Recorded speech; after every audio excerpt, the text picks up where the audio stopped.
Hey, what's going on, everybody? Welcome back to another video this week where today I'm talking a little bit about just the ability to take risks for a young entrepreneur, for a young hustler, for a young motivated professional going after what they want in life. The desire to take risks is something that a lot of people don't have. So for example, if you're part of, say, a network marketing platform, if you're part of, say, an MLM, if you're part of, say, something at all close to that, of course there's so much negative reputation out there, and that's just an example. What I mean by that is that there are a ton of individuals out in the world that are not willing to at least try something out, and that instead just start thinking about that negative side of things. What could potentially go wrong? How am I wasting my money? How am I wasting my time? What has happened for other people? How that can happen to me? They're looking for ways that some of these negative events could happen to them. And that's why I wanted to make this, because the whole idea of just being able to pursue any venture, being able to pursue any group, just being able to pursue any program is a risk in itself. You applying for a job is a risk in itself. You showing up or not showing up to an interview is a risk in itself. You starting a company is a risk in itself. Everything is a risk. The risks that you move forward with are usually because you don't consider them risks, right? You go to school because you don't consider it a risk. You don't think about all that debt because you're like, okay, it's societally acceptable that all these people have paid this debt off in the past, right?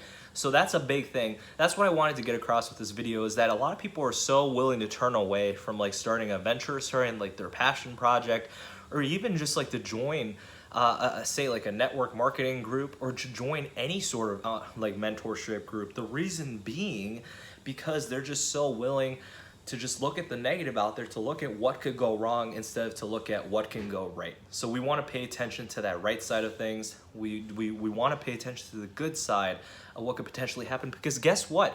What results are created for someone will probably not work for you. What the results that aren't created for someone, those exact negative experiences probably won't happen to you either.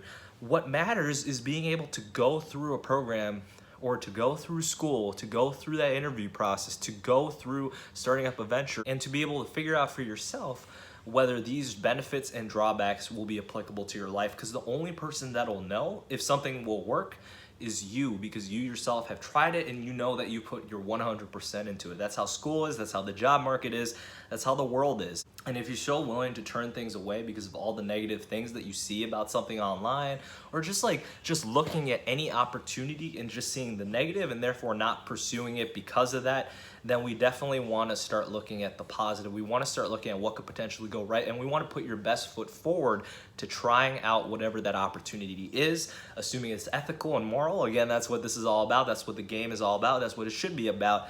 And then pursuing that with your best effort possible. And hey, if it doesn't work, it doesn't work. And if it does, great. You just found yourself something great that's going to add a lot of value to your life, whether that's through health, family, relationships, finances, whatever that may be. So once again, thank you all so much for your time, and I'll see you guys in the next one.